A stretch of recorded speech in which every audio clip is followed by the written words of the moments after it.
la subsistance, à la différence de la consommation, enfin du travail de consommation, ça consiste à tirer de son milieu de vie de quoi subvenir à ses besoins alimentaires. Donc un milieu de vie, son milieu naturel en fait, avec des ressources naturelles. Tout ne s'y trouve pas. Il y a du commerce, évidemment.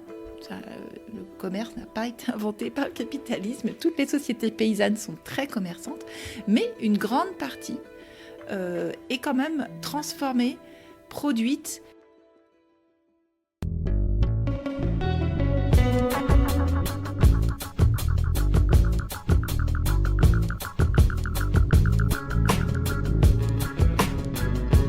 Bienvenue dans le podcast Oser, une émission d'écologie politique qui donne la parole à des intellectuels, des chercheurs et des professionnels pour mieux comprendre les enjeux sociaux et écologiques de notre monde.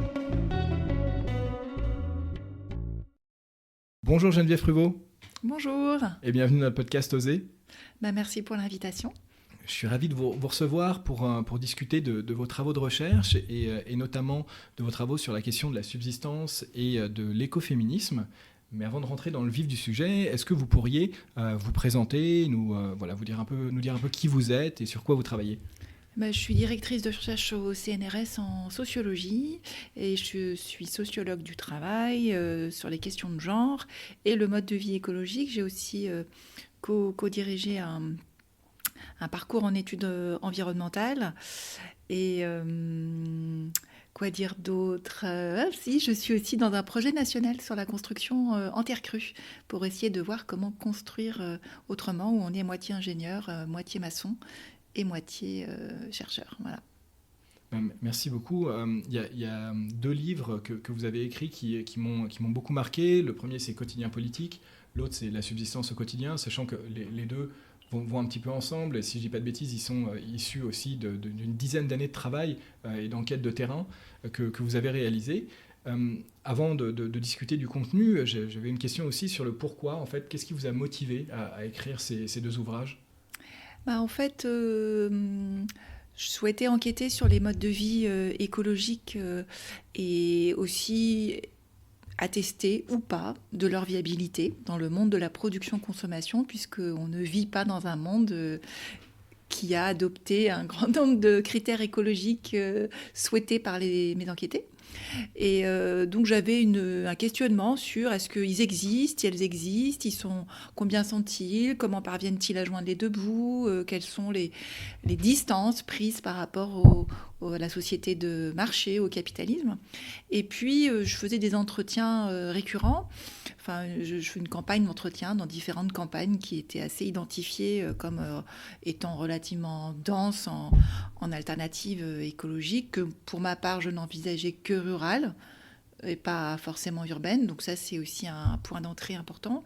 Et puis, au fil de mes enquêtes, et quand je revenais dans mon laboratoire ou que je présentais des premiers résultats, on me posait toujours la question, mais est-ce que comment font-ils ? Est-ce que vraiment c'est pas ils sont pas. Est-ce que tu n'as pas été enchanté par ce que tu as vu ?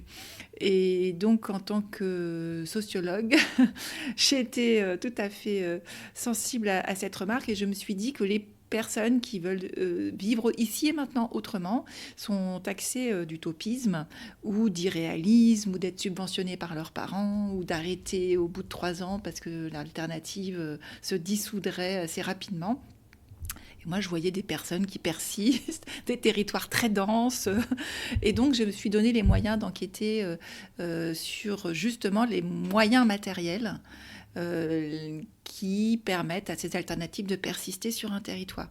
Et comme il se trouve que cette enquête, en fait, était aussi... révélait des rapports de genre aussi assez différents, puisque c'est d'autres manières de concevoir l'émancipation. Donc y compris l'émancipation des femmes.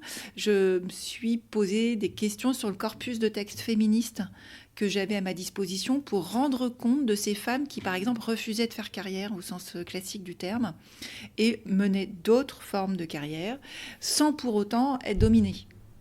sans pour autant être la femme de monsieur. Donc, c'était pas banal, c'était plutôt plus des parcours militants, mais aussi d'installations agricoles, beaucoup de voyages aussi, nomades, seuls, dans toute la France, dans différents types de colocations, avant de trouver l'endroit propice ou le métier qui leur convenait.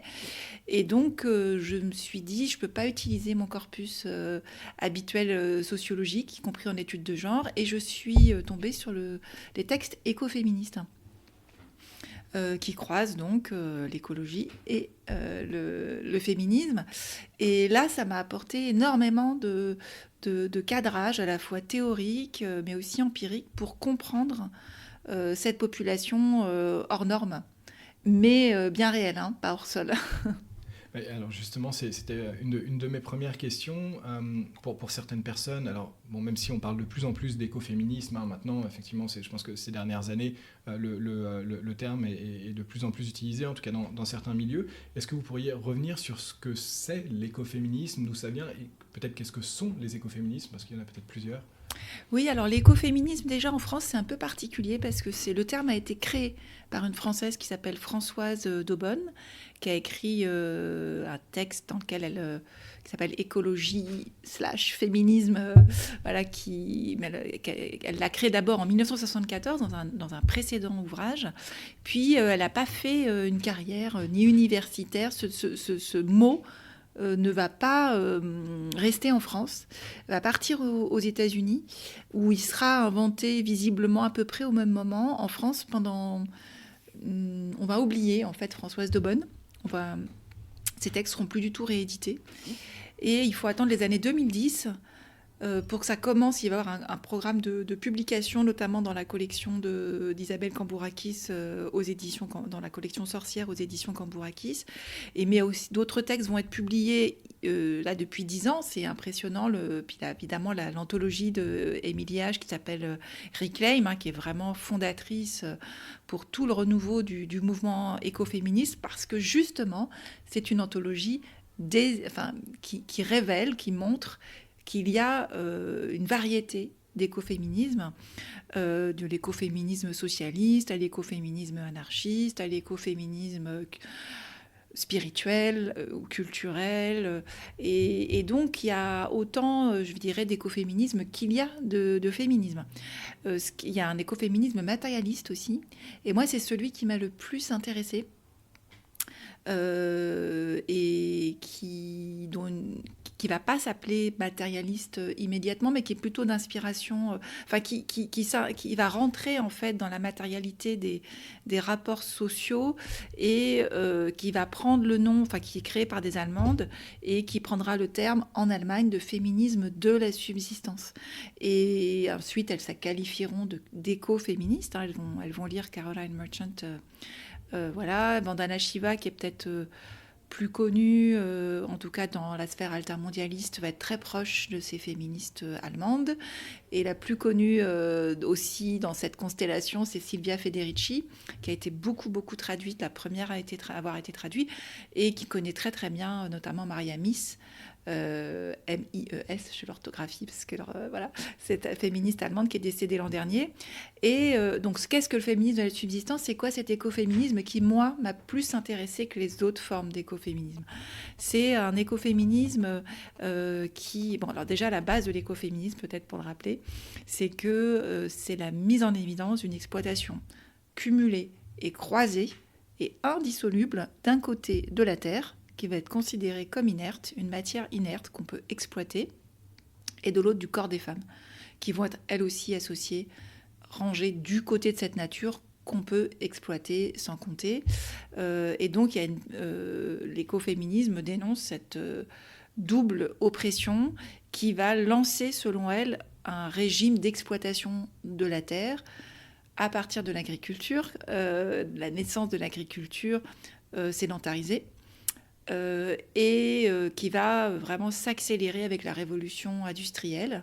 Et donc, en fait, elle distingue... il y a le patriarcat, hein, elles ajoutent quelque chose de très important que les autres féministes n'avaient pas mis en évidence sur qu'est-ce que le patriarcat. Le patriarcat veut la maîtrise des matières vivantes. Et donc ça, c'est un point central de la critique écologique, hein, sur la mainmise sur l'exploitation des ressources jusqu'à leur épuisement. Donc ces féministes de la subsistance, elles s'intéressent, revisitent en fait l'histoire, mais plus particulièrement encore l'histoire de l'installation du capitalisme, en mettant en lumière la création d'une figure qui paraît intemporelle et de tout temps, mais qu'elle déclare tout à fait datée, qu'est l'invention de la femme au foyer. On se dit, voilà, les femmes disent non, et pour que le capitalisme s'invente, il faut des femmes au foyer. Ce que les féministes ont dit aussi, hein, les féministes matérialistes, pour tout simplement faire en sorte que la force de travail qui va être vendue par la personne qui vend sa force de travail et qui permet la plus-value capitaliste, puisse travailler. Il faut bien que quelqu'un s'occupe de le vêtir, de lui donner à manger, de faire en sorte que la maison soit à peu près rangée, de s'occuper des enfants, etc. Donc les femmes. Mais ce qu'ajoutent les féministes de la subsistance, c'est que ce travail au foyer est très très très singulier.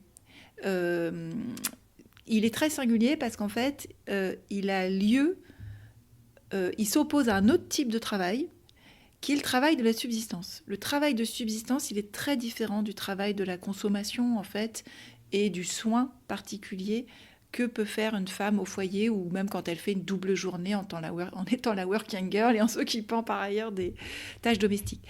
Donc le travail domestique, dans le monde de la production-consommation, il est fondé sur l'achat de biens et leur transformation à l'échelle du domicile, soit par les femmes elles-mêmes, soit par la délégation, le plus souvent à d'autres femmes, femmes de ménage, des formes de domesticité qui vont, ou des métiers même qui s'occupent de la petite enfance, etc., pour les enfants.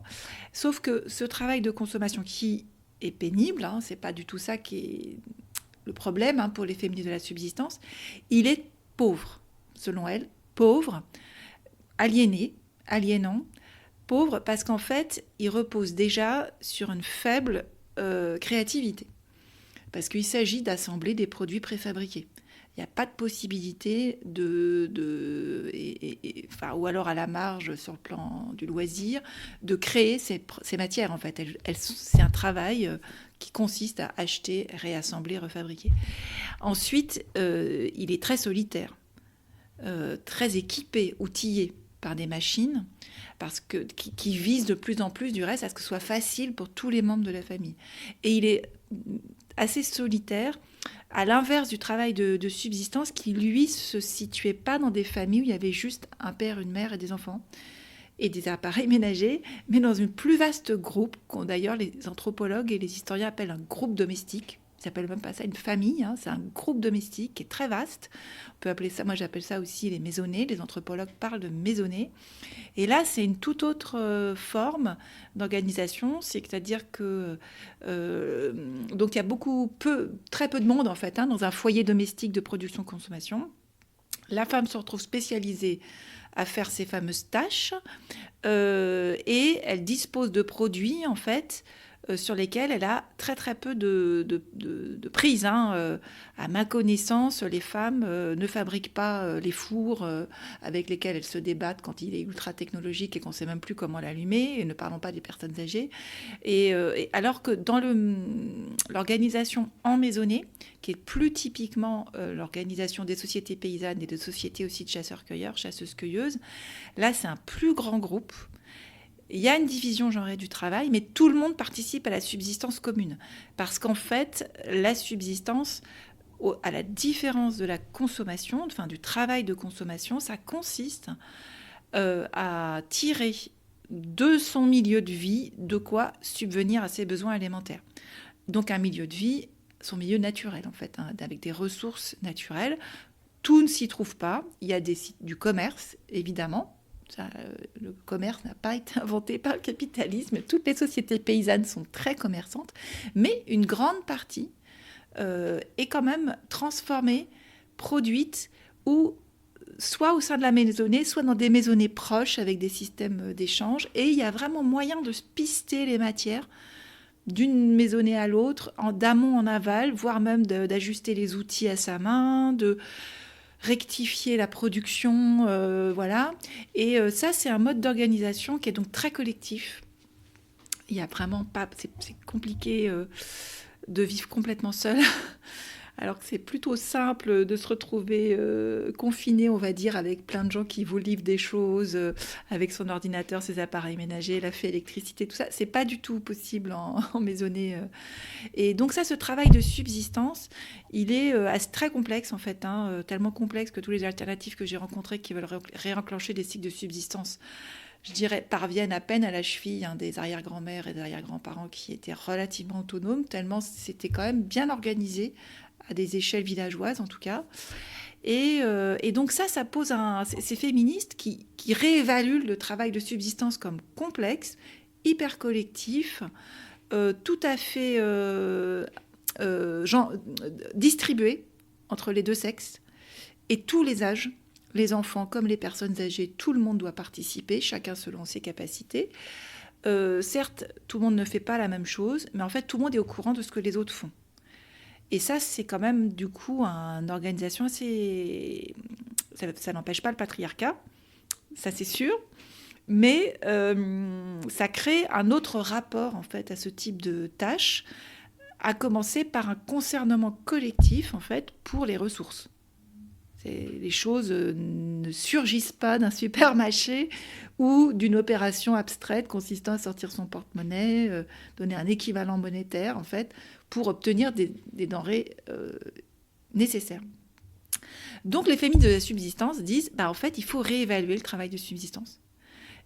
Parce que ce travail de subsistance est vital. Parce que toutes les sociétés humaines, y compris les sociétés capitalistes, restent fondées en bout de chaîne sur un travail de subsistance, avec un contact direct avec les matières vivantes, à commencer par un travail de subsistance délocalisé, en fait, pour justifier les bas coûts de notre consommation. Ce que disent ces féministes de la subsistance, c'est qu'il faut avoir délocalisé une partie des emplois dans les pays du Sud et donc opérer une nouvelle forme de colonisation, en quelque sorte. Pourquoi on peut très peu payer des ouvriers ou des ouvrières qui mettent des puces dans les ordinateurs, qui fabriquent les fours, qui éventuellement même cueillent des fruits qui nous sont renvoyés sous forme de boîtes de conserve et qui font que les cantines sont pas chères. Il faut bien que ces ouvrières disposent d'une main-d'œuvre gratuite qui leur assure en nature le travail de subsistance qui justifie qu'ils soient si peu payés, en fait, en argent. Et donc, ce qu'expliquent ces féministes de la subsistance, qui sont très très proches, en fait, qui ont beaucoup travaillé, en fait, sur les pays du Sud, le Mexique, l'Inde, le Venezuela, et qui ont en tête aussi les pays du Sud de l'Europe, comme Silvia Federici, qui est italienne d'origine, et qui disent, en fait, ce travail de subsistance qui se trouve en bout de chaîne, c'est à ce prix-là, en fait, à l'exploitation que nous, on peut se payer en tant que femmes, s'émanciper et disposer d'un certain confort. Mais en fait, il faut penser à l'échelle mondiale, en fait, des interdépendances. Donc la subsistance, c'est à la fois le propre des sociétés du passé, mais c'est toujours très vivant dans des sociétés du Sud qui sont obligées de maintenir ce travail de subsistance. Et ça reste encore dans certaines zones rurales, aussi bien par des familles qui ne sont pas du tout alternatives, mais qui continuent à faire leur potager, et puis chez les alternatives écologiques. Donc en fait, c'est quelque chose à la fois qui est toujours vivant, mais qui fait l'objet d'une dévaluation, d'un discrédit, alors même que ça reste une activité fondamentale, en fait. Oui, parce que j'allais dire, même le terme subsistance, je pense que dans l'imaginaire collectif est assez connoté négativement. En fait, quand on parle de subsistance, ça veut dire c'est un peu survie, quoi. On n'est pas en train de vivre, c'est pas le bien-être, c'est pas le bien vivre, c'est vraiment presque la survie. Alors que, en fait, quand on vous écoute et quand on lit un peu ces questions autour du travail de subsistance, c'est vraiment une histoire de réappropriation. Tout à fait. Et d'ailleurs, le terme de subsistance, souvent, il faut dire des sociétés qui sont pas dans la... Justement, ça se distingue des sociétés de la survie. Euh, les sociétés paysannes peuvent être abondantes. Il n'y a pas de... Comment dire? Pour le dire autrement, si les potagers n'étaient pas productifs, pour prendre que le cas européen, on se doute bien que les gens ne s'épuiseraient pas à faire leur potager, en fait. Hein. Et c'est donc heureusement que les gens n'ont pas attendu les supermarchés pour vivre. Heureusement que les gens n'ont pas attendu qu'il y a un petit paysan bio qui leur fournisse de quoi se nourrir, en fait. L'agriculture, juste pour rappel, la majorité de la population avait une activité agricole. Et ce qui s'est passé avec l'industrialisation, c'est d'une part, dans tous les pays, la réduction du nombre d'agriculteurs, parce que le métier s'est de plus en plus professionnalisé, justement, spécialisé, puisqu'on a séparé l'élevage notamment on a quitté le modèle de la polyculture élevage qui permettait d'avoir des toutes petites exploitations quasi domestiques jusqu'aux plus grandes. Et donc on se retrouve avec effectivement très très peu d'agriculteurs et d'agricultrices aujourd'hui, mais on a eu un modèle qui fonctionnait jusqu'aux années 1950, on va dire en France. On ne peut pas dire que c'était la famine quand même qui caractérisait notre pays. Donc la subsistance peut être synonyme d'abondance et c'est une question d'organisation. Et c'est du reste sur cette ligne que se trouvent aussi les paysans artisans que j'ai rencontrés qui vraiment affirment, c'est aussi la ligne de la Confédération paysanne, que ce petit modèle, les petites formes d'exploitation artisanales et paysannes sont vraiment en capacité de faire vivre beaucoup de gens. Justement parce qu'il y aura beaucoup plus de gens adossés en fait à ce type d'organisation du travail. Oui, puis il y a des exemples assez concrets et même assez récents, notamment lors de l'effondrement de l'Union soviétique, où ce sont justement ces petites productions de maisonnées ou de familles qui ont permis à des personnes de survivre et de pas sombrer complètement dans la famille. Ça, c'est notamment l'association Les Greniers d'Abondance qui mettait ça en avant sur l'intérêt justement des potagers familiaux ou des jardins collectifs. Avant peut-être de rentrer un peu plus concrètement sur ce que ça veut dire en fait d'adopter un mode de vie autour de la question de la subsistance ou alternative, pourquoi, qui sont ces gens, etc. J'avais une question encore un peu théorique autour de la décroissance. Moi, je travaille sur la décroissance et c'est vrai que c'est à travers l'étude de la décroissance que j'ai rencontré aussi la question de la subsistance. Et je me demandais pour vous, en fait, quels sont ces liens, quels sont en quoi est-ce que ce sont des concepts ou des courants qui sont imbriqués ou non? En fait, c'est pas aussi imbriqué que je l'aurais cru au départ. Au début, c'est pour ça que j'ai aussi pris le terme de subsistance, qui n'est pas forcément en usage sur mes terrains d'enquête. C'est vraiment aussi... mais parce qu'en fait, au début, je disais écolo aussi, comme ça, de façon... Puis j'ai remarqué que le terme n'était pas forcément non plus complètement utilisé. Et pourtant, c'était bien une écologie du quotidien que je voyais se déployer. Et pas non plus le terme décroissant, en fait, ni sobriété. Parce qu'en fait, il y avait l'idée, au contraire, il faut diminuer sa part de consommation. Mais par contre, ça fait augmenter le travail de subsistance et les fruits de ce travail. Donc, donc par exemple, ça fait augmenter, par exemple, donc, le territoire nécessaire. On passe d'un tout petit appartement, par exemple, à plusieurs hectares. Moi, je ne sais pas si on peut appeler ça de plusieurs hectares sur lesquels des personnes vont pouvoir essayer de s'organiser autrement. Et donc, c'est parce qu'il y a vraiment une sorte de découverte, en fait, par tous ces enquêtés. C'est assez intéressant dans leur trajectoire aussi, justement, de l'incroyable abondance à partir du moment où on s'appuie sur les capacités de régénération du monde vivant. Et il ne s'agit pas de dire que ça va couler de source, on y reviendra tout à l'heure, c'est beaucoup de travail. Mais il se trouve que par rapport au travail de consommation, le travail de subsistance a une caractéristique majeure, c'est qu'il s'appuie sur des matières qui peuvent être renouvelées. est démultiplié. Ce qui n'est pas le cas des objets de consommation finale qui, une fois qu'ils sont consommés, à moins de repasser dans le circuit du réemploi, mais souvent avec des cotes ou alors amenuisement, etc. Là, on peut avoir, avec des graines, et voire même en prenant les meilleures graines, des plus beaux fruits encore.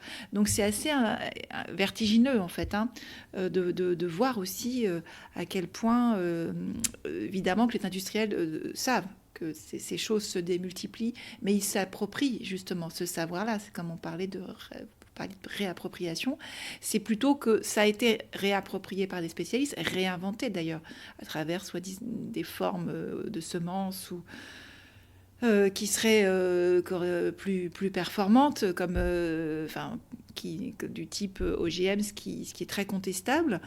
Donc là, il y a vraiment une capacité, un haut niveau de technologisation, de réappropriation de ces capacités de régénération qui à rendre même stériles, etc., qui font que les gens ne se disent plus, et tiens, si j'avais une vache domestique, et si ma chèvre, elle faisait aussi tondeuse, et que elle s'occupait, je pouvais aussi la traire. Voilà, qui est fait qu'il y a plein d'objets, pas d'objets, c'est pas des objets, mais d'êtres qui sont multifonctionnels, en fait, et dont, je pense aux moutons, dont la laine sert à beaucoup de choses aussi, et qui fait que ça se démultiplie. Donc, la question, moi, que j'ai plutôt rencontrée, c'est comment faire en sorte de ne pas être pris dans justement le fait que ces matières ne pas excéder ses forces.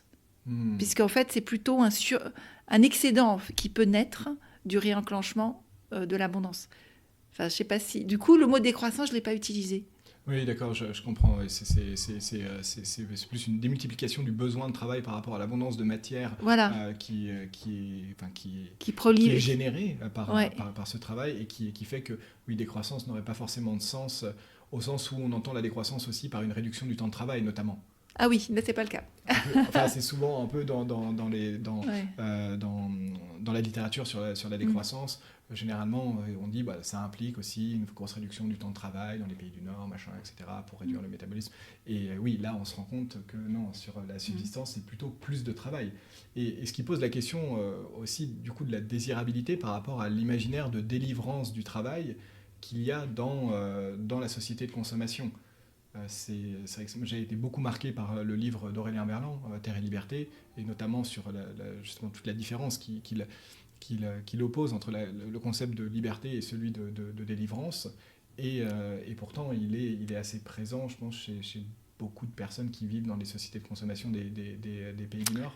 Tout à fait. En fait, encore une fois, pour revenir à la distinction entre travail de consommation et travail de subsistance, dans l'idée du travail, je dis travail de consommation parce que je veux quand même qu'on restitue le fait que c'est un travail. C'est pas j'achète et je me fais plaisir, parce qu'en plus, il y a plein de gens pour qui c'est compliqué d'acheter des biens de première nécessité. Ça demande énormément de travail aussi pour trouver les bons plans pas chers. Mais donc ce travail de consommation est censé effectivement faciliter parce que la tâche, puisqu'il n'y a plus le travail de contact premier avec des matières premières, on semble moins dépendant des aléas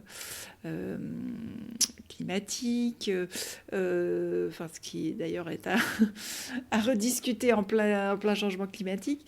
Du coup, on peut effectivement, finalement, sans se salir les mains, ni se courber, ni se faire mal, en quelque sorte, bénéficier de biens de première nécessité. Et donc, il y a une sorte d'idéal, comme l'a effectivement très bien rappelé Aurélien, de délivrance du travail physique pénible pour s'adonner à des formes d'études plus ou moins intellectuelles, culturelles, qui seraient des formes de réflexion sur le monde. Et ça fait partie d'une délivrance promise en quelque sorte par l'abondance capitaliste. Bon, si on y était, on le saurait. Quelques-uns y sont assurément, mais enfin la majorité y est pas du tout, et voire même elle trime, elle burn out, elle vit plus longtemps assurément, mais dans des conditions de santé à interroger par ailleurs. Et pas pour toutes les classes sociales, ça aussi. Donc, comme le disent Maria Miss et Veronica Bennell-Thompson dans leur livre qui s'appelle La subsistance, si le capitalisme avait fait cesser la peine du métier de vivre, quand même, ça se saurait. Et c'est pas, il y a beaucoup voilà, de jeux qui sont les dominants-dominés dans cette histoire. Et donc cette délivrance-là, ces féministes de la subsistance que je décris abondamment, en fait, et plus précisément dans Quotidien politique,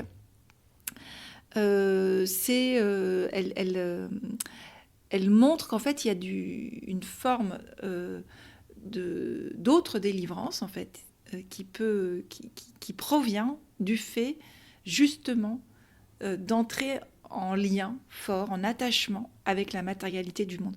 Qu'en fait, on souffre aussi de ne pas mettre les mains dans la terre. D'ailleurs, les gens le disent souvent, voire même on en fait une thérapie, mais il y a un bénéfice net, on va dire, pour prendre le vocabulaire qui n'est pas du tout adapté, à se reconnecter à cette matérialité-là. Et par ailleurs, moi, ce que j'ai pu constater, c'est aussi le brouillage complet de ce qui est travail, loisir, et militantisme aussi, vie de famille. Il y a vraiment comme une sorte de superposition de toutes ces sphères qui sont très séparées. Vraiment, avec l'installation du capitalisme industriel, c'est créé à la fois, comme je l'ai dit, ce fameux travail domestique au foyer, spécialisé sur les femmes, mais aussi la séparation des sphères, c'est-à-dire que travailler, vivre au même endroit, c'est pas, il y a vraiment, c'est un déménagement quotidien. Les gens doivent aller travailler au dehors, ce qui est juste impossible pour un agriculteur ou un artisan, qui voilà, au point même qu'il y avait tout un système d'apprentissage à domicile, en fait. C'est pour ça que les groupes domestiques étaient très vastes, parce qu'il y avait autant d'apprentis, de saisonniers, que tout le monde loge et habite au même endroit. Et c'est ce qu'on retrouve dans les expériences de communautés ou de collectifs alternatifs aussi. Ils se regroupent, en fait, pour vivre, en tout cas, proches géographiquement les uns des autres. Donc la séparation des frontières, elle est brouillée par ce type de mode de vie. Du coup, j'ai perdu le fil. Non, mais c'est sur la question du travail de subsistance et le fait que les frontières sont brouillées entre loisirs, travail de production, vie de famille, par rapport à un modèle salarial qui, lui, a imposé effectivement la stricte séparation entre le travail marchand, on pourrait dire, ou le travail productif, et puis finalement le temps de repos ou les loisirs, etc. Oui, du coup, c'est compliqué en tant que sociologue d'évaluer le temps de travail. Eh oui. On va peut-être y revenir, parce que quand est-ce que... Autant c'est assez clair pour plein de gens qui, en plus, ont un travail rémunéré avec fiche de salaire. Au mieux, quand il faut des heures supplémentaires, ils en sont aussi gratifiés.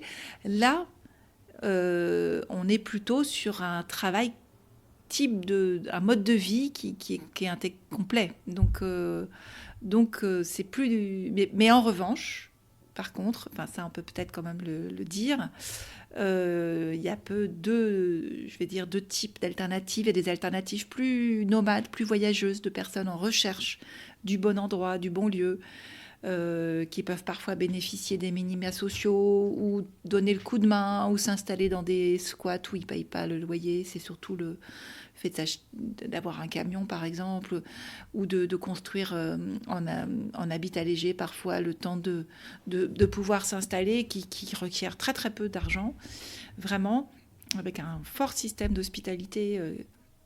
Et donc là, effectivement, les vies sont plus...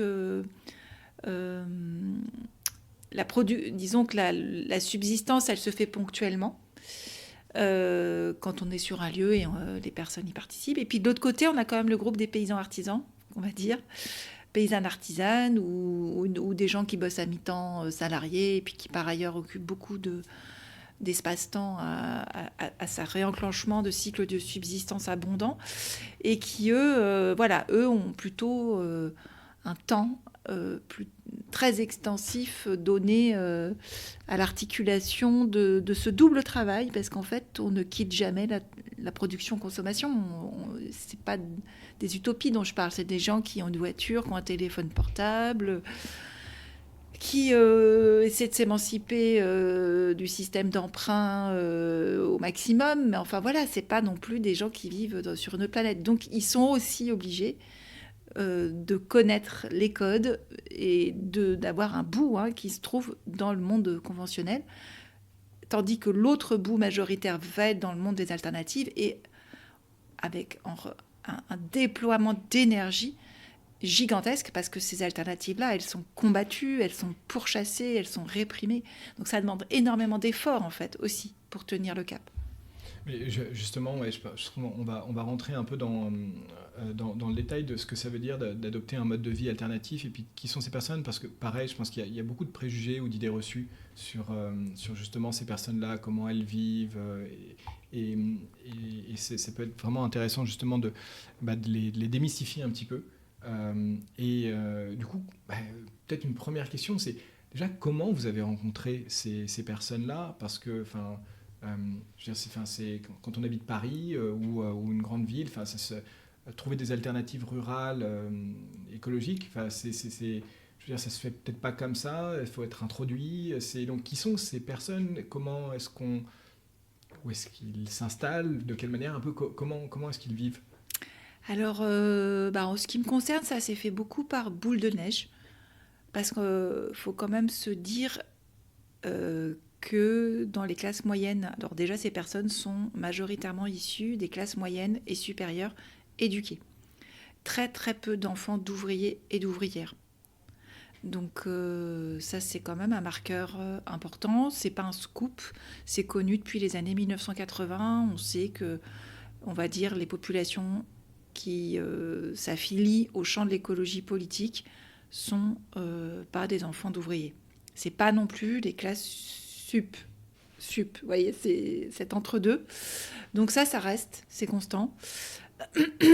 C'est des personnes qui ont un haut niveau de diplôme, plus haut que la moyenne. Mais en même temps, moi, je me suis intéressée justement à des alternatives, pas justement parce qu'elles étaient rurales aussi. De personnes qui n'avaient pas non plus, il ne faut pas dire, c'est pas que des gens qui ont bac+5 et une thèse, c'est pas du tout ça, c'était plutôt des personnes bachelières, bac+3, mais aussi des personnes qui ont bifurqué assez tôt, parfois juste après le lycée, qui auraient pu faire des études et qui s'en sont écartées, parce que j'ai plutôt vu des personnes dans une écologie pratique qui sont passées par des filières techniques ou scientifiques, plutôt que des sciences sociales notamment. Donc ça c'est pour donner le profil général. Par ailleurs, c'est des personnes qui n'ont majoritairement pas grandi dans les alternatives. C'est un autre point important. Pour moi, ça donne beaucoup aussi, ça démontre que donc c'est des bifurcants et que ça se maintient. C'est pas, il y a une reproduction sociale des bifurcants, mais comme ils sont quand même très très très peu nombreux, il faut bien qu'il en vienne du monde conventionnel. Mais il y a quand même une reproduction au sein des milieux bifurcants, c'est une continuité dans le mode de vie. Alors ça, c'est à réétudier, il faut vraiment faire de la sociodémographie précise. Moi, j'ai pu le voir, les plus jeunes que j'enquête, ils n'ont toujours pas, les enfants, en âge d'avoir un métier. Donc ça, c'est un autre travail qu'il faudrait faire. Parce que ça dépend des générations. Je pense que la génération des années 70 qui s'est installée, est-ce que les enfants sont restés? Je ne sais pas. En tout cas, il y a suffisamment de gens des années 70 qui sont restés dans les campagnes, qui ont obtenu des terres, qui ont acheté des boutiques dans des villages, qui ont créé tout un tissu associatif encore très présent, et qui fait que depuis les années 2000, en gros, par vagues successives, après un creux, on va dire, entre les années 80 et 2000, en flux continu arrivent des jeunes. Voilà, la dernière vague la plus connue, c'est celle du confinement, mais il ne faut pas qu'elle occulte toutes les vagues qui existent depuis 20 ans. Il y a les vagues d'avant, ça a été les zones à défendre depuis les années 2010-2020, mais il y a eu encore avant. Donc en fait, là, on est sur un flux continu. Et donc, ça crée... c'est toujours un recrutement semblable. On a toujours aussi peu d'enfants, d'ouvriers qui s'installent. Mais ça tient aussi à un autre élément que moi j'ai vu dans les biographies rurales, donc que j'ai recueillies. C'est que par contre, il y a beaucoup de personnes que j'ai J'avais les chiffres dernièrement quand je cumulais tous les critères. Il y en a quand même une petite moitié qui soit a eu des grands-parents agriculteurs, soit des parents agriculteurs, soit des parents agronomes, soit a vécu hors métropole, donc dans les pays du Sud, donc soit a grandi à la campagne. Enfin, je ne sais pas comment dire, mais en gros, c'est des personnes... C'est pas des citadins, quoi. Non. Enfin, quand on dit c'est des néo-ruraux, faut gratter un peu plus. Il y a quand même un rapport à la campagne de débrouille, on va dire, qui est quand même intégré dans la socialisation et qui fait que c'est des étudiants, donc ils sont passés forcément de la ville à la campagne, que c'est pas le grand saut absolu. Et ce qui est intéressant, ça reste une grosse moitié quand même qui fait ce saut, mais c'est aussi les logiques d'entraide. Parce que ce que je constate, c'est que parmi toutes ces alternatives, il y en a qui sont du cru, de la campagne, dans laquelle ils reviennent. Ils en sont partis et ils reviennent. Et en fait, ça, c'est majeur pour le lancement d'alternatives sur un territoire, parce que c'est des personnes qui sont, du coup, soit qui possèdent des terres par la famille, soit ont un réseau et connaissent des gens du cru qui ne sont pas du tout écolos, du reste. Ça crée des attachements de l'autochtonie, comme on dit, des gens qui sont du coin. C'est pas rien comme atout pour lancer, aussi, pour la légitimité. Voilà. Donc ça vous donne une idée du profil. Je dirais que autre critère déterminant, c'est que toutes ces personnes ont fait des voyages de type traveler, pas sac au dos. Donc en fait, et c'est là aussi que ça a été des moments pivots de se dire, mais en fait, ces gens savent tout faire. Ils ont été, il y a des formes de découverte aussi de ces fameuses sociétés paysannes ou autochtones encore existantes. Et c'est pas la misère en fait qui les a, qui a été repoussoire, mais c'est au contraire les capacités d'assouvir tous ces besoins avec peu de moyens, et qui est vécu comme au contraire une ressource indispensable pour changer de... Et donc ça a fait beaucoup réfléchir. Du coup, c'est des perspectives qui sont pas du tout... on va dire, il y a une perspective décoloniale au sens où le modèle européen occidental est complètement inverse et perçu comme hyper vulnérable comparativement à ce qui se passe dans des pays du Sud qui sont perçus comme certes hyper exploités, mais avec des possibilités, alors on dirait résilience aujourd'hui, mais très fortes, et qui sont donc des fortes sources d'inspiration. Et vous disiez aussi, c'est beaucoup d'étudiants, c'est à cet âge-là, c'est post-études qui viennent s'installer principalement, c'est au niveau de l'âge et du moment de vie où on revient. Oui, c'est post-études, mais j'ai vu des bifurcations à tout âge, franchement, y compris à 60 ans. Okay. Donc, c'est pas... Et il y a parfois même des formes d'alternativisation des parents par leurs enfants. Vous savez, les enfants bifurquent et... Puis les parents, ça les fait réfléchir aussi. Donc, c'est pas... Et donc, on trouve aussi des alliés comme ça. Parce que les parents sont des forts soutiens. C'est un autre point commun que j'ai noté dans les alternatives que j'ai investiguées. C'est que les parents sont pas du tout... Enfin, c'est pas des gens fâchés avec leur famille, quoi. On pourrait imaginer, voilà, je quitte tout, je démissionne, etc. C'est plutôt, pour une grande partie, c'est pas... Enfin, je parle des parents, je parle pas forcément de la fratrie, parce que souvent c'est les seuls de leur fratrie à avoir fait ce chemin. Donc voilà, c'est ça, c'est à étudier. Mais par contre, les parents restent des forts soutiens, c'est-à-dire qu'ils peuvent donner des financements. Il y a pas alors que dans d'autres trajectoires militantes plus confrontationnelles du reste, notamment plus. Là, j'ai vu, un collègue qui a étudié cette. Colin Robineau, des collectifs du milieu autonome urbain. Là, il y a beaucoup plus de trajectoires de rupture, avec beaucoup plus de violence intrafamiliale aussi, d'ailleurs. Qui a écrit un très beau livre aussi, Devenir révolutionnaire. Voilà, Devenir révolutionnaire, voilà. Donc, c'est pour ça que c'est intéressant de comparer nos deux effectifs, quoi, qui sont...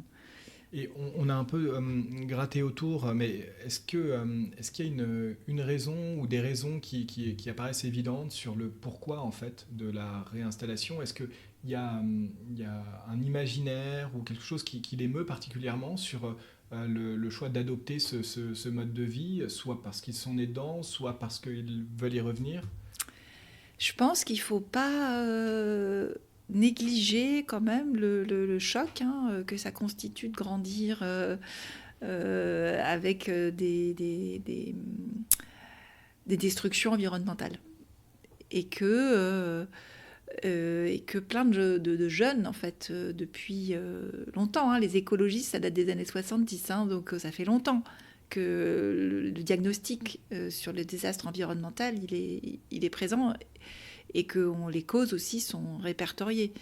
Il n'a pas attendu le GIEC pour... Enfin, je ne sais pas comment expliquer. Il y a beaucoup... Ça fait longtemps que c'est prévu. Et donc, il y a une part de la population, on parle aujourd'hui d'éco-anxiété, mais je veux dire, qui éprouve très concrètement l'impasse, en fait, du modèle dans lequel...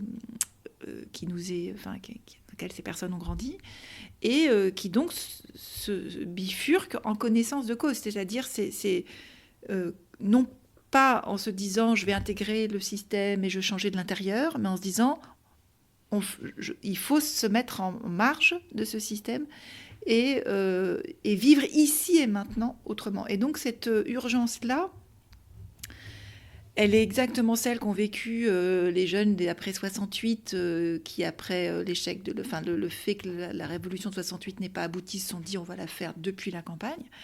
Et en fait, ça reste quelque chose de très... On va dire, il y a autant de rétifs et de démissionnaires du progrès depuis que le progrès existe. Et c'est nouvelle. Donc en fait, cette part-là, je ne sais pas si elle augmente, parce qu'il faudrait faire depuis le 19e siècle des vrais comptages, village par village, de comment les gens décident de quitter la ville, en quelque sorte, et le monde, le système. Mais ces gens-là, c'est une population constante, on va dire. Ok. C'est pas quelque chose qui est né d'un coup, mais qui vient avec en fait le mode de vie de la société la société de consommation crée de la contre-consommation. Ça, et des luttes contre son hégémonie. Et ça, je crois que c'était aussi bien expliqué dans les travaux, par exemple, d'Anthony Galuzzo sur la fabrique du consommateur, ou encore les travaux de Fabien Locher et Jean-Baptiste Fresso sur les révoltes du ciel, et justement, notamment le fait qu'on n'a pas attendu les années 90, bien évidemment, pour savoir qu'il y avait un problème avec la question écologique. Une petite question aussi sur le qualificatif d'alternatif, et de comment est-ce qu'en fait, on définit que c'est une alternative, parce que j'ai envie de dire, on est toujours un peu l'alternative de quelqu'un. Ou le radical de quelqu'un. Comment est-ce que on arrive à peut-être normaliser, créer une norme, définir ça? En fait, moi j'ai fait une enquête aussi à partir...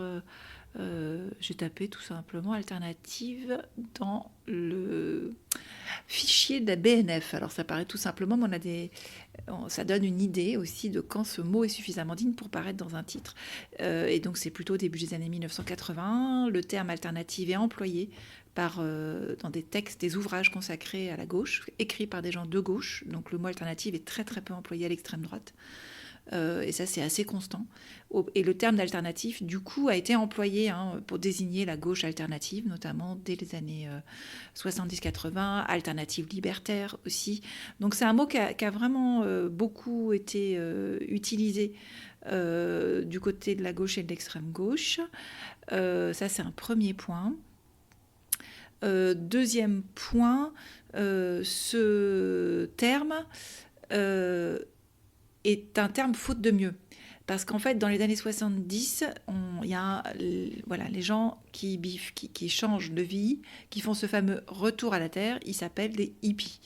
Et tout le monde connaît le terme. Alors après, on les a appelés aussi des communards, parce qu'ils s'installaient dans des communautés.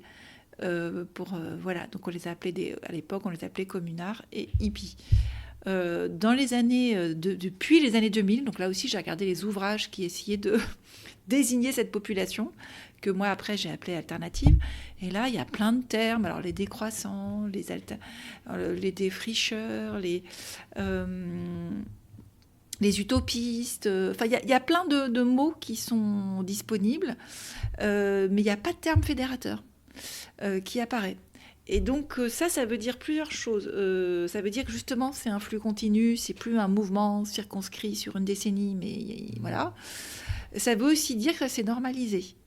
Que le choc des hippies, les hippies, ils sont restés, et maintenant, la population, quand on va au marché, on sait qu'on va trouver des gens barbus qui vendent dans voilà, et des femmes qui sont pas qui vont correspondre à la poursuite, on va dire, de cette figure hippie, néo-hippie, on a même parlé, etc. Et donc, le terme d'alternative a commencé à changer de sens, hein, pour vraiment désigner très clairement dans le dictionnaire, le petit Larousse, les alternatives de gauche au modèle industriel. Ok. Voilà, donc ça finit par être stabilisé. Je ne sais plus si c'est vers 2010 ou quelque chose comme ça, mais même... Non, c'est plus récent que ça, mais non, là maintenant c'est encore plus stabilisé. D'accord. Et donc, ce que j'ai trouvé comme terme, comme avantage au terme d'alternatif, c'est que d'une part, il est utilisé aussi sur le terrain. Ok. Aussi, ça fait partie des nombreux noms qui sont donnés, mais c'est qu'aussi on peut rajouter des adjectifs. Donc moi j'ai dit alternative rurale. Ça me permet de différencier d'alternative urbaine. Et j'ai rajouté alternative écologique rurale. Et donc en fait, voilà, après je peux dire alternative paysanne, rurale. Enfin, il y a plein de... Bon, paysan, c'est quand même rural. Mais ce que je... Voilà, donc ça avait des avantages. Alors, le problème du mot radical, maintenant, c'est que partout où je passais, je rencontrais des gens qui, en gros, ont des toilettes sèches. Ça, c'est la base de l'équipement, pour moi, de reconnaissance de ces fameuses alternatives rurales. J'ai rencontré personne qui n'avait pas de toilettes sèches. Donc, je l'ai su au bout d'un certain temps. Mais du coup, pourquoi parce que quand on va jusqu'au bout de la notion de subsistance, c'est-à-dire on s'intéresse au flux des matières, et donc le flux de matière humaine que nous produisons, qui disparaît dans de l'eau potable, pour quelqu'un ou quelqu'une qui regarde un peu concrètement ce que ça implique comme traitement de l'eau et mélange complètement délirant d'eau potable avec des matières absolument souillées, qu'il faut des usines de retraitement ensuite quand même pour retrouver quelque chose d'à peu près correct, c'est une anomalie en fait. Donc il y a très peu de sociétés au monde depuis l'existence des êtres humains qui a fait ce mélange. Il y a vraiment, faut être dans une société très singulière. Donc déjà, il y a une sorte de remise en question de ça, et puis parce que ça devient du compost. Les toilettes sèches, c'est le fait de mélanger des matières urinaires et fécales avec de la sciure, mais ça marche aussi avec des feuilles de chêne ou différentes chênes, des feuilles séchées, je veux dire. Et donc, ça crée un mélange qui fait que c'est pas l'odeur s'atténue, disparaît même. Et ça composte. Et ensuite, on peut vraiment le remettre au pied des fruitiers au bout de 2-3 ans, ce mélange. Donc, en fait, les êtres humains rentrent dans la chaîne du compostage. Et ça coûte vraiment pas cher à installer. Ça se fait en très peu de temps et il n'y a plus de problème de tuyauterie. Donc, ça a plein d'avantages, d'équipements. Et ça permet de sortir de la souillure de l'eau, d'autant plus que l'eau va venir à manquer, l'eau potable, je veux dire. Et donc, ça c'était vraiment l'indicateur pour vous ok, là je suis sur la bonne voie, je reconnais des alternatives que je peux qualifier d'alternatives écologiques rurales, plus ou moins radicales, en tout cas. Voilà, et c'est là que le mot radical est compliqué à employer, parce que chaque fois, donc je rencontrais des gens, ils ont des toilettes sèches. Ils habitent dans une maison éco-construite que la plupart du temps ils ont fait ou en participant à sa confection, souvent dans des chantiers participatifs ou alors en employant des scopes en éco-construction. Ils mangent intégralement bio, une partie est produite par leurs soins. Leurs enfants se retrouvent, alors c'est pas forcément des écoles alternatives, ça peut être aussi l'école la plus proche, ce qui est aussi un principe de modération des transports, mais aussi du fait de faire village. Et en tout cas, ils se posent des questions éducatives importantes. Quoi dire d'autre ? Et ils ont une action associative aussi, locale. Ils participent à plusieurs événements pour promouvoir aussi ce type de mode de vie. Et ils vont, alors l'autre chose, c'est qu'ils vont en biocoop à minima, et très très très peu dans les grandes surfaces. Ok. Ils ont tout un mode d'approvisionnement parallèle, avec plein de copains qui font des tas d'objets qu'ils peuvent fabriquer. Donc c'est des circuits courts, de la vente directe, etc. Donc une fois que j'ai cette population-là, après la radicalité, tout le monde me disait, ah maintenant les gens ne se présentaient pas forcément comme radicales, parce que quand on a... Enfin, du coup, il y avait toujours plus radical que soi. Donc à la fin, j'arrive sur des zones à défendre, notamment la zone à défendre de Notre-Dame-des-Landes, où là, la radicalité prend un autre... Enfin, c'est le même mode de vie. Il y a aussi bien des gens qui vivent en dur qu'en habitat léger, enfin dans des maisons en dur qu'en habitat léger. Et là, il y avait, surtout au moment où j'ai enquêté, des logiques c'était une zone assiégée par la police, les forces de l'ordre, puis aussi sur le plan judiciaire. Donc là, avec deux expulsions avec des très très lourdes, très lourdes en moyens policiers, mais aussi en dégradation des corps, mais aussi des sols. Et donc là, effectivement, tenir le coup dans ces lieux particulièrement exposés et qui sont comme des paratonnerres qui absorbent la violence, la face immergée de l'iceberg.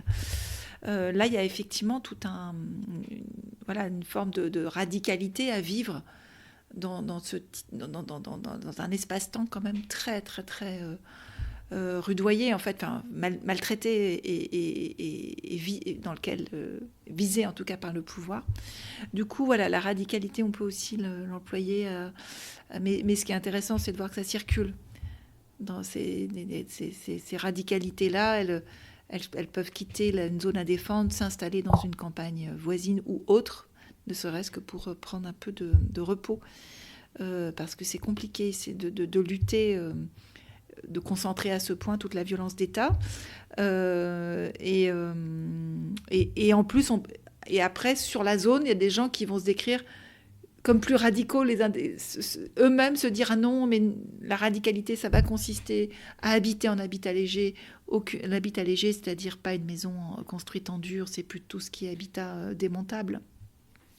Ou nomade, roulotte, yourte, pour avoir ne pas artificialiser le sol, ne pas bétonner, utiliser uniquement des arbres morts de la forêt, refuser les transports et la motorisation. Donc c'est vraiment des modes de vie en prise, qui évacuent une grosse partie quand même de la technologie aussi contemporaine. Et donc là, voilà, ça c'est une autre forme de radicalité et qui vont estimer que sont moins radicaux d'autres qui privilégient un mode de vie plus entre deux. Voilà. Donc c'est pour ça que la radicalité, c'est compliqué à définir. Ouais. Je veux bien le croire. J'avais une question aussi qui me venait en vous écoutant par rapport à... Parce qu'on parlait de maisonnée tout à l'heure, on parlait de famille, etc. Ces gens qui sont installés donc, sur des modes de vie alternatifs ruraux, écologiques, c'est des familles aussi ou c'est plutôt... Est-ce qu'ils ont des enfants? Enfin, on en a parlé, donc j'imagine que oui. On disait c'est plutôt ils vivent en communauté, mais ça veut dire quoi vivre en communauté ou ça veut dire quoi vivre en maisonnée et quel est aussi derrière leur lien et leur rapport peut-être un peu plein de tensions avec le système économique actuel? Alors oui, c'est aussi un autre résultat de cette enquête. J'ai fait plus d'une 130aine de parcours biographiques, beaucoup de séjours ethnographiques dans diverses régions de France et dans plusieurs zones rurales organisées un peu différemment. Il y en a où il y a beaucoup d'habitats légers. C'est la monographie que j'ai publiée dans le second tome qui s'appelle La subsistance au quotidien, où là j'ai étudié un réseau d'alternatifs paysans artisans qui vit principalement en habitat léger. Et de l'autre, il y a des groupes qui vivent plutôt dans des maisons en dur et qui peuvent avoir aussi beaucoup de soutien à l'échelle municipale, bénéficier d'ateliers municipaux. Parfois, ils se retrouvent aussi à la tête, ou en tout cas dans le conseil municipal. Donc, j'ai fait étudier des éco-hameaux aussi, des configurations très, très diverses. Mais malgré cette diversité, il y a quand même un point qui est récurrent, c'est que les familles sont très présentes. C'est-à-dire que, et le couple. Il n'y a pas tant que ça dans ceux qui s'installent. Je ne parle pas de ceux qui vivent en nomade, parce que là, ils peuvent être plus solitaires, on va dire. Mais il y a beaucoup de couples, en fait, qui se recomposent. Ça ne veut pas dire que c'est à la vie... Enfin, c'est comme tous des couples modernes, on va dire. Donc, des enfants. C'est pas des familles nombreuses non plus. C'est des enfants plutôt un peu moins que la moyenne. Parce qu'aussi, il y a beaucoup de temps qui est consacré à la reconversion professionnelle, au fait de réapprendre les savoir-faire de subsistance, donc ça prend pas mal de temps aussi, donc ça limite aussi le nombre d'enfants. Peu de moyens financiers, évidemment, aussi. Donc, en fait, la question, la famille semble tout à fait, en tout cas, mais quand on regarde de près les trajectoires, ça dépend à quel âge. C'est-à-dire que, évidemment, comme j'ai parlé aussi des bifurcations estudiantines, là, la vie, il y a toujours et très souvent un passage dans un collectif. Alors, qu'est-ce qu'un collectif ? C'est le terme qui est repris dans les années 70, on aurait dit une communauté. Aujourd'hui, on dit un collectif. Les collectifs, c'est un groupe soit de gens qui cohabitent sous un même toit et qui met beaucoup de choses en commun. Et c'est très variable. Ça peut être aussi bien une voiture que tout simplement la colocation, et qui partagent, et qui souvent, dans ce que j'ai pu voir, c'est ce qu'on va appeler des collectifs qui obéissent à des logiques politiques affinitaires. C'est-à-dire qu'ils vont se regrouper aussi par tendance politique, micro-politique dans le monde des alternatives. Ils vont se retrouver autour d'une façon d'appréhender l'écologie ou l'autonomie vis-à-vis de l'État, vis-à-vis de... ou des façons de militer aussi qui vont être assez proches. Et en fait, les collectifs, beaucoup de gens déménagent, se réinstallent, vivent en collectif en attendant de trouver un terrain à acheter. Comme il y a une pression foncière dans certaines zones rurales, ça ne se trouve pas du jour au lendemain. Donc en fait, ces vies en collectif après, il y en a qui sont des collectifs très formalisés, dans des éco-hameaux, dans des formes communautaires, avec des chartes, des propriétés communes. Donc ça, mais aussi, c'est comment dire, c'est pas majoritaire. Parce qu'en fait, au bout de... C'est là ce qu'on va médiatiser le plus souvent. Mais ce que je constate, c'est quand même qu'il y a beaucoup de gens qui continuent finalement, après un passage en vie collective, après avoir aussi éprouvé les difficultés à subvertir les règles de la propriété collective, de trouver le format, etc., se retrouvent à habiter finalement dans une maison qu'on va qualifier d'individuelle. Et du coup, moi, ce que j'ai plutôt montré, c'est que c'est des gens qui soit vivent en collectif, soit vivent en couple, mais qui surtout vivent en réseau, les uns avec les autres. Donc c'est plutôt ça, moi, la forme dense d'alternative, c'est que les gens vont les uns chez les autres, ils s'hébergent énormément, c'est très hospitalier et reconstituent des maisonnées de cette manière-là. Donc, moi, j'ai vu des maisonnées. Donc, soit c'est la forme collective, type groupe domestique, comme on peut trouver dans des sociétés paysannes où ils étaient très nombreux à vivre sous un même toit en n'étant pas forcément apparentés. Soit c'est des tout petits foyers où il ne semble être que 2 êtres humains puis un enfant.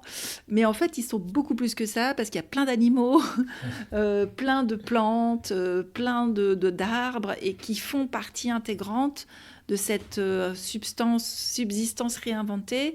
Et avec vraiment, ça devient des personnes, ça reconstitue un collectif mais qui n'est pas du tout anthropocentré, dans lequel, c'est...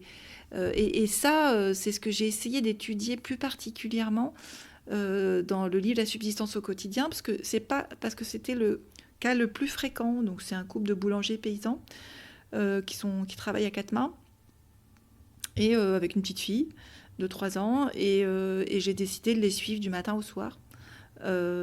Sur quelques jours très ciblés, 2 saisons différentes, pour voir comment ils répartissaient leur temps de travail, avec qui ils étaient en lien, c'était quoi la qualité du temps passé, combien de kilomètres ils parcourent et comment ça se fait qu'ils arrivent à vivre avec si peu d'argent. Et en fait, l'une des clés je ne vous les donne pas toutes, pour que vous puissiez lire ce livre qui est fondé sur une enquête un peu particulière sur laquelle on pourra revenir. Mais l'une des clés de leur vie à deux, c'est qu'ils ne vivent pas à deux, en fait. Déjà, ils vivent avec plus d'animaux, ils ont 2 vaches, 4 moutons, 2 chèvres, et puis des chevreaux qui naissent, et puis je ne sais combien de graines et de plants, et une serre dans laquelle ils font... Enfin, ils ont un monde proliférant, 12 ruches, 50 poules, je ne sais quoi, enfin, un hectare de potager de plein champ. Enfin, c'est assez gigantesque, en fait, le nombre d'êtres sur lesquels ils doivent veiller tous les jours, en plus de leur petite fille. Et surtout, ils ont plein de copains qui vont, qui viennent, des parents qui habitent pas loin, qui les aident. Et donc, ils sont un réseau très... voilà, ils vivent pas ensemble, mais en interdépendance très forte, avec d'autres petites maisonnées. Et ça crée un vrai ressort, en fait, d'entraide, voilà, d'une entraide villageoise qui est pas forcément du même village, hein, ils peuvent venir de villages différents. Et donc, ça, c'est assez...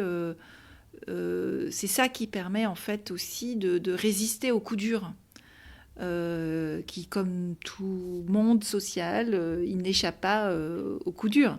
Et donc ça produit des vraies capacités de résistance collective. Voilà.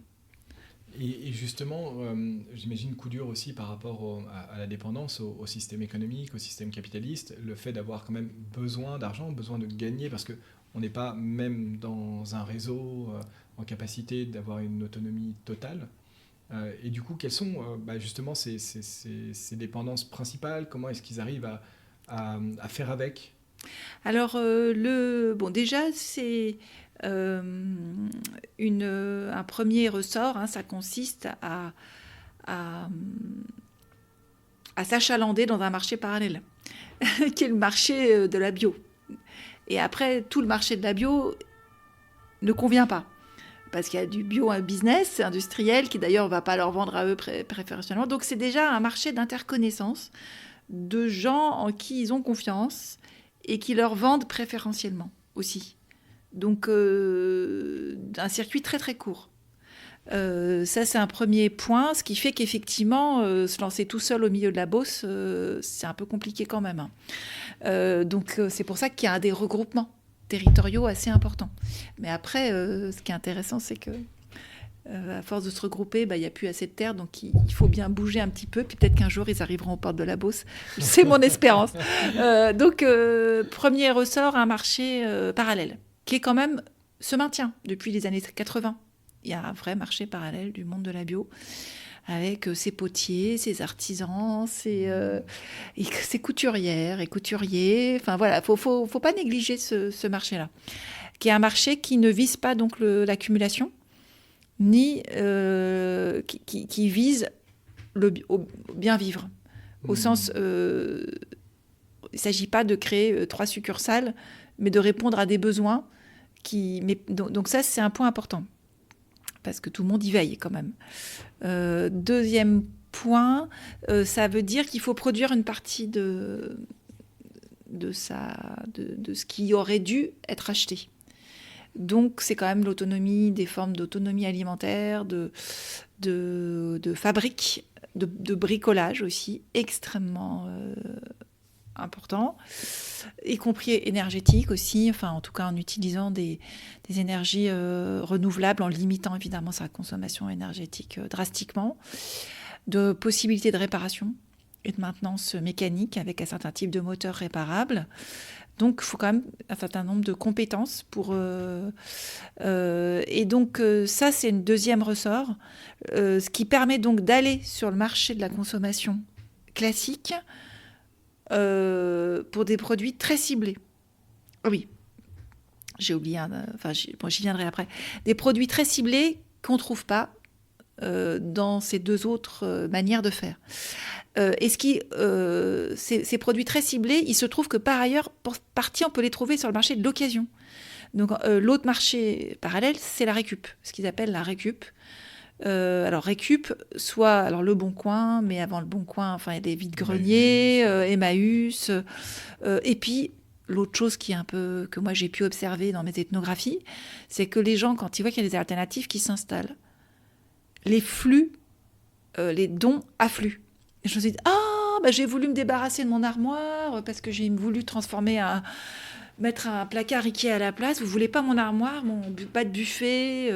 Là, j'ai cette vieille machine agricole dont je ne sais pas. J'ai ce truc à la main, ce batteur à la main de mon arrière-grand-mère. Je vais le donner. Mais donc en fait, les alternatives se retrouvent récipiendaires du surplus des placards, des garages, de leurs voisins et de toute leur famille. Okay. Donc en fait, l'autre ressort important des alternatives en zone rurale, comparativement aux zones urbaines, c'est qu'il faut avoir des lieux de stockage. Parce qu'en plus, c'est bien d'accumuler pour plus tard. J'ai 15, je sais pas, planches dont je sais pas quoi faire, donc il faut bien les stocker en attendant. Peut-être que c'est dans 5 ans qu'ils en auront usage. Donc ça, c'est aussi une stratégie de stocker pour plus tard, parce que il va falloir fabriquer des tas de choses. Donc, pour l'instant, on va dire qu'il y a une dépendance donc, au marché, mais à partir de ces déchets ou de son surplus. Et ne parlons pas des vêtements qui sont tous occasion. Ça, c'est plus la peine de les acheter neufs. Voilà, je ne sais pas si j'ai répondu à la question. C'est très clair. Mais peut-être que juste pour préciser, c'est que là, ce que je dis, c'est à la fois le résultat d'entretien biographique, mais j'ai fait une enquête comptable. Voilà, c'est-à-dire que je raconte pas ça au doigt mouillé. Oui, non. Je l'ai comptabilisé. Enfin, c'est-à-dire que je me suis dit, je prends un cas, je le radiographie de pied en cap, avec tous les objets. J'ai fait un inventaire de tous leurs objets, de combien ça a coûté, où ils s'étaient approvisionnés, par qui, etc. C'est ce qui me permet d'attester des formes de métissage entre des bouts de sociétés marchandes, des bouts de fabrication artisanale, des bouts de production de ce qu'ils auront fabriqué eux-mêmes, et de voir comment ils arrangent tout ça pour avoir un chemin un peu vivable, sachant que toute la chaîne des métiers paysans artisans a été démantelée. Donc c'est pas, même s'il y a des marchés parallèles, évidemment que le tracteur il n'y a toujours pas de petites usines qui fabriquent des tracteurs, même si l'atelier paysan, vraiment, qui fait un travail gigantesque de création de machines adaptées pour ne pas laisser la terre aux machines, c'est le titre de leur excellent ouvrage. Voilà, on est quand même dans une forte dépendance à des matériaux et des moyens, des objets qui sont fabriqués en usine. Et oui, pour revenir sur la comptabilité, l'ethno-comptabilité, je crois que c'est comme ça que ça s'appelle, que vous faites dans la subsistance au quotidien. Je sais pas, il y a une centaine de tableaux récapitulatifs, donc non, on n'est pas du tout sur du doigt mouillé. Non, c'est effectivement très, très précis. Il y a un dernier point, gros point que je voulais aborder, c'est la question de la transformation sociale qui me tient particulièrement à cœur. Et notamment la question de la transformation sociale, des stratégies et de penser et de travailler la transformation sociale à partir de ces alternatives que vous avez vues. Et du coup, est-ce que ces questions, j'imagine, sont tout à fait présentes au sein de ces alternatives? Comment est-ce qu'elles se matérialisent? Comment est-ce qu'elles sont discutées? Comment elles sont pensées, en fait? Alors justement, moi, c'est comme j'ai suivi des alternatives... et puis que en cours assez tôt dans l'enquête, en 2012, il y a eu l'expulsion par l'opération César, qui est l'expulsion de la zone à défendre de Notre-Dame-des-Landes. Je me suis retrouvée, alors que j'avais enquêté sur des zones très pacifiées qui vivaient des formes de répression administrative. Ça, il ne faut pas se dire qu'il n'y a pas de répression administrative, à commencer par les obstacles. réglementaires qui sont nombreux. Comme pour l'habitat léger, par exemple. Voilà, l'habitat léger qui est réprimé, l'éco-construction, tous les matériaux sont pas tous disponibles et se trouvent pas, ou conformes aux réglementations. Donc il y a vraiment tout un jeu de réglementation très puissant du côté des lobbies industriels pour rendre la fabrique écologique compliquée. Et donc, il y a eu cette expulsion vraiment très, très spectaculaire.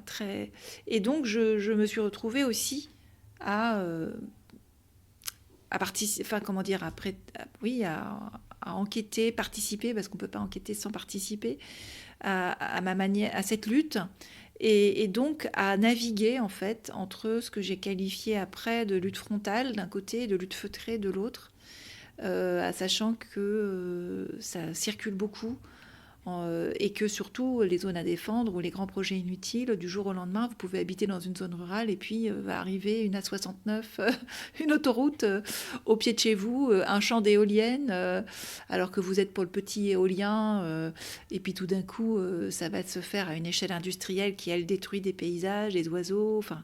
C'est d'autres, ou alors un éco-hameau décidé par la mairie qui va dévaster tout d'un coup un bout de... Enfin, il peut y avoir des choses qui relèveraient de l'écologie, mais qui sont tellement des gros projets que ça peut aussi être problématique pour les alternatives que moi j'ai investiguées. Donc, la transformation sociale, même quand vous essayez... d'avoir des formes d'intégration dans des vies municipales, des petites zones rurales, où la question de la revendication, vous n'allez pas tout d'un coup, je ne sais pas, mettre une barricade, faire une manif immédiatement sur une place de village. C'est d'autres manières de revendiquer qui se mettent en place. Il n'empêche que ce grand projet peut être à côté de chez vous et arriver du jour au lendemain et de plus en plus. Donc en fait, ce répertoire-là, on va dire, consistant aussi bien à essayer de conquérir surtout l'échelon municipal, c'est vraiment ça, aussi que d'aller sur une zone à défendre en s'y installant ou en prêtant main forte au mouvement en cas de besoin. Il y a aussi un autre échelon de transformation sociale qui est peu mis en évidence, mais qui est, genre général en sciences politiques, qui est la création d'un contre-système des professions, j'ai appelé ça. Je vous ai bien dit qu'il y avait un marché parallèle, je ne sais même pas si c'est le terme de marché, mais c'est quand même un lieu d'échange, avec des échanges en argent qui se font, mais avec un juste prix, la juste rémunération du temps de travail ou la tentative d'arrangement. Travail contre l'enjement ou des choses un peu différentes que du marché visant à augmenter le terme de l'échange pour l'un des qui avec plus d'argent généré. Donc dans ce contre-système des professions, comme je l'ai appelé, on a des agriculteurs bio, des éco-constructeurs, aussi le secteur de la santé alternative. C'est des regroupements professionnels par sectoriel de gens qui vont avoir leurs propres associations, leur propre mode de labellisation aussi, d'évaluation, des formations alternatives qui ne seront pas forcément du tout reconnues par l'académie et qui sont très importantes pour les reconversions parce que du coup ça crée d'autres manières d'enseigner, d'autres formes de certification plutôt participative que du haut vers le bas. Et ça permet aussi d'aller sur le front réglementaire pour montrer que ça marche et que donc il faut créer des réglementations qui fonctionnent et non pas demander à des artisans et des paysans de travailler selon des process industriels. C'est pas possible. Et c'est très exactement ce qui est demandé. Donc, c'est de lutter sur des changements normatifs. Et c'est long, c'est très fastidieux, mais les alternatives sont coriaces. Et voilà, il y a des tas de... C'est un travail sans relâche. Parce que de l'autre côté, je prends que l'exemple de l'éco-construction, le BTP, par exemple, le nouveau BTP Bois-Terre-Paille, on va dire, qui est dans l'éco-construction, a mis en place des formations certifiantes. D'autres essaient de trouver des réglementations internes ou au contraire de refuser des réglementations pour privilégier la mise en évidence des bonnes pratiques pour éviter de standardiser. On ne peut pas standardiser la terre crue parce que tous les filons de terre argileuse sont différents, donc c'est pas comme un parpaing qui aura les mêmes mélanges, quoi. C'est pas possible de faire ça. Donc c'est absurde même, mais de le demander dans l'éco-construction. Donc c'est très fastidieux, mais et de l'autre côté, du coup, en face, ils essaient aussi de trouver plein de manières pour contrer aussi cette lutte qui se joue sur le terrain du professionnel.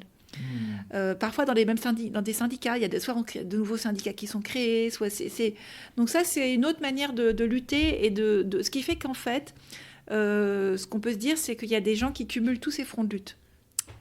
Et donc la question, c'est qui peut cumuler toutes ces luttes à la fois, la lutte domestique, la lutte territorialisée, la lutte sur le front des métiers, la lutte sur le front associatif, la lutte sur le front des zones à défendre, pour des luttes frontales en tout cas.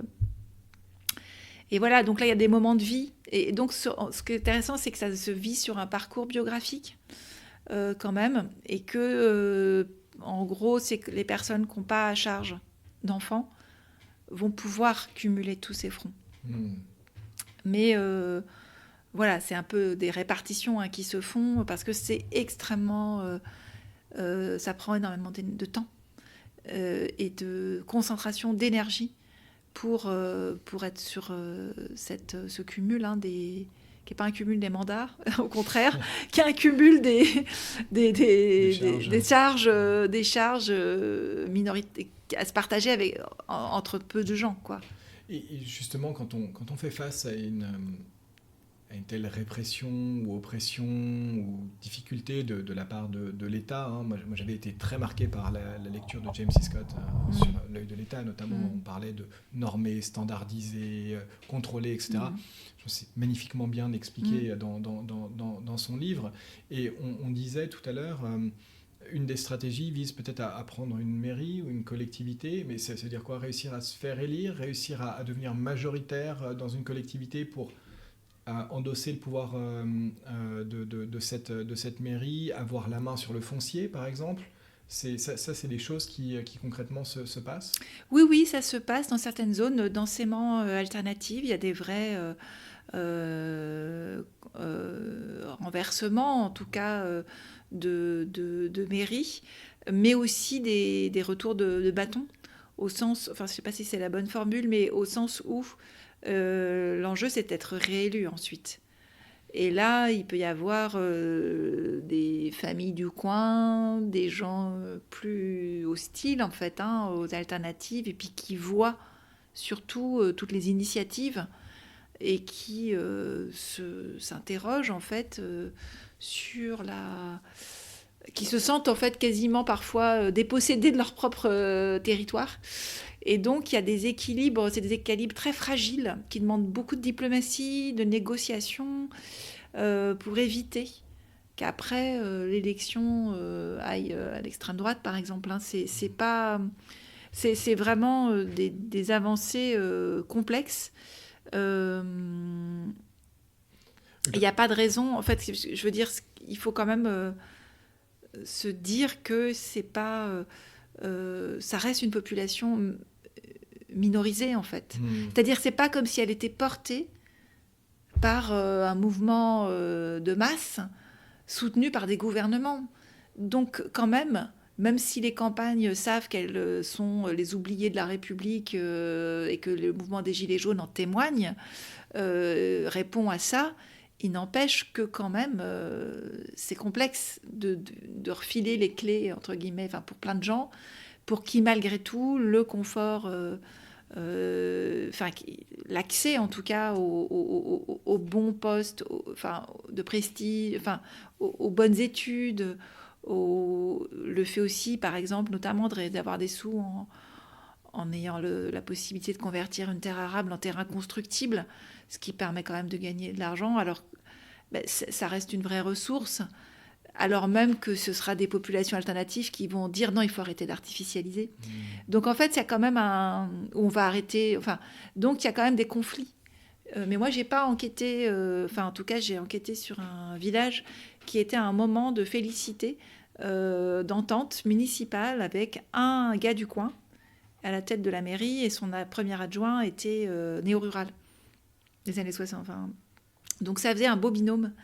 Mais je vous en dirai pas plus pour pas identifier la mairie, mais je sais que des collègues enquêtent sur d'autres municipalités qui ont vécu ces retours, ces allers-retours.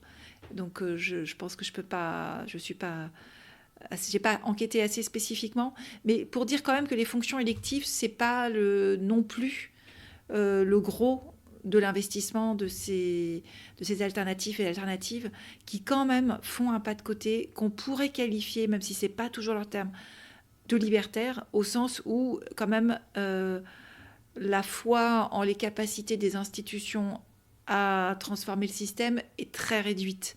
Donc ils ont un usage très parcimonieux et des subventions et des lois, des lieux de transformation institutionnelle, parce qu'ils voient bien qu'il y a de l'énergie à déployer et gigantesque, et que c'est quand même plus simple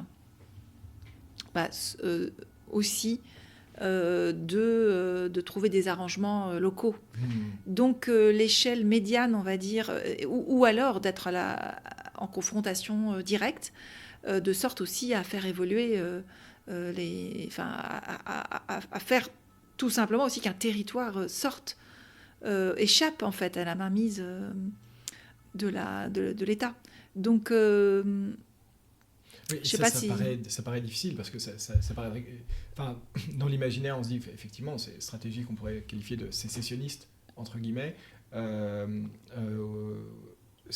pourrait apparaître comme désirable ou en tout cas comme une réponse adaptée à la situation, mais enfin, ça semble difficile à tenir ou même à impulser. Oui, la société contre l'État, disait Pierre Clastres. C'est pas... C'est un jeu de... C'est une pression qui est gigantesque. Il faut être assez équipé, on va dire, pour... Et donc c'est pour ça que j'en reviens à ma notion de lutte frontale et lutte feutrée. C'est-à-dire que le frontal, voilà, on va au front. Et après, il y a quand même moyen de se replier en quelque sorte et d'avancer de façon plus souterraine. Il y a d'autres manières de reconquérir le territoire, même si la conquête foncière est une lutte aussi gigantesque, et que de mon point de vue, la réforme d'État la plus importante serait de faire une réforme d'attribution des terres foncières. Parce qu'on ne peut pas laisser aux mains de quelques agro-industriels la majorité de terres arables. C'est d'une injustice, c'est à la limite... déjà, sur eux pèse donc la dévastation environnementale, sans compter la spéculation immobilière qui fait qu'on a des agriculteurs qui sont aussi des investisseurs immobiliers, des artificialisateurs de terres, et qui s'enrichissent sur tous les plans. Et donc ça, c'est quand même un point énorme, quoi. Il y a beaucoup d'exploitations agricoles, d'exploitants agricoles qui vont partir à la retraite, et c'est pas pour rien que la FNSEA, qui tient une grande partie des chambres d'agriculture et de l'organisme d'attribution des terres qui s'appelle la SAFER, et pratique une quasi, on va dire, cogestion avec le gouvernement du ministère de l'Agriculture, quoi, parce que l'enjeu, c'est que les terres qui vont se libérer, puisque les gens vont partir, les exploitants vont partir à la terre, soient attribuées à des grosses fermes pour éradiquer, réduire les petites exploitations agricoles. Et donc, c'est un projet d'agrandissement avec des fermes de 900 hectares, 1000 hectares, avec des vraies possibilités aussi de spéculation, enfin d'achat par des des grands groupes de ces terres, avec des gens qui ont en fermage après. Donc ça, c'est un enjeu énorme.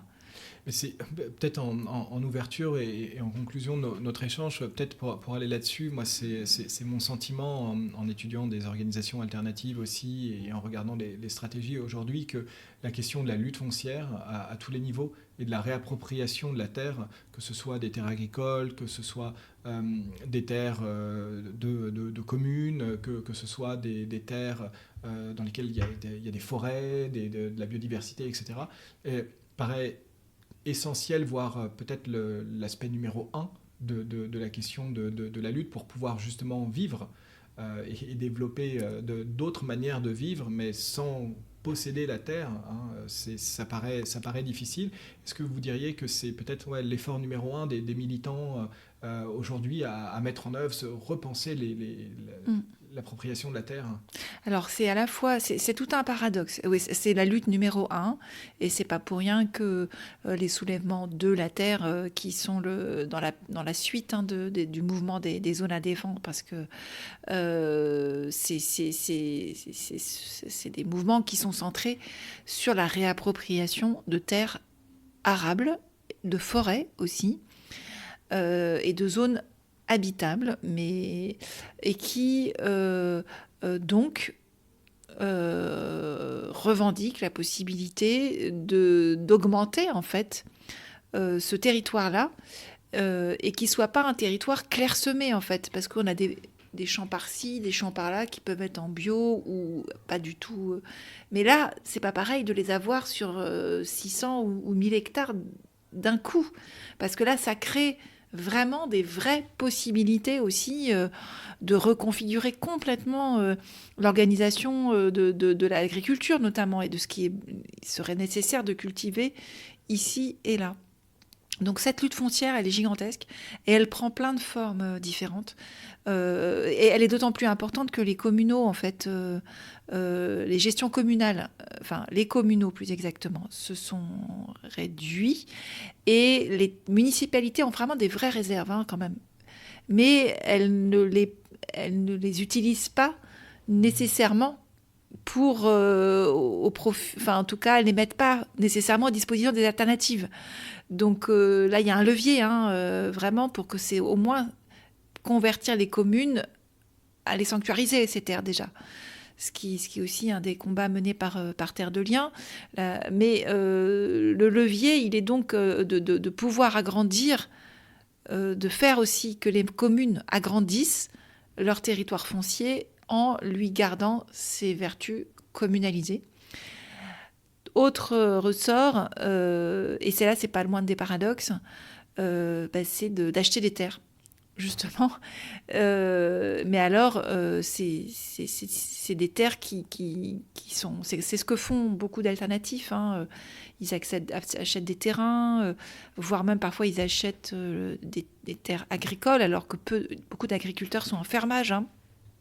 Ça coûte beaucoup moins cher.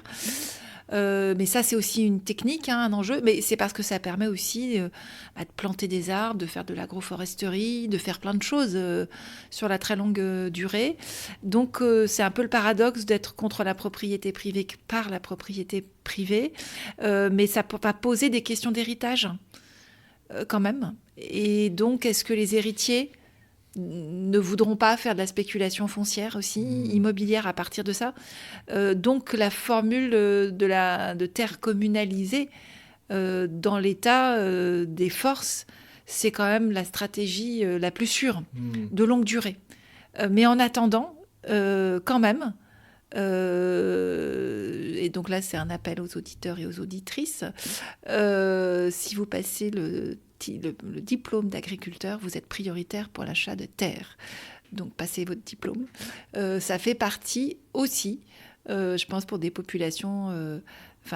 c'est un autre ressort encore pour disposer de terres. C'est ce qui fait que dans des alternatives rurales, des personnes y compris dans des mouvements de zones... frontaux, de lutte frontale, il y a des personnes qui passent le diplôme d'agriculteur-agricultrice parce que ça fait partie de la lutte. Et sachant qu'on peut aussi sanctuariser après la propriété à travers des fonds de dotation, par exemple. Exactement, ouais, exactement. Non, il y a vraiment, là, c'est extrêmement important de ne pas manquer cette lutte foncière, parce qu'il n'y a pas de société de subsistance s'il n'y a pas de terre. Merci beaucoup, Geneviève Pruvot.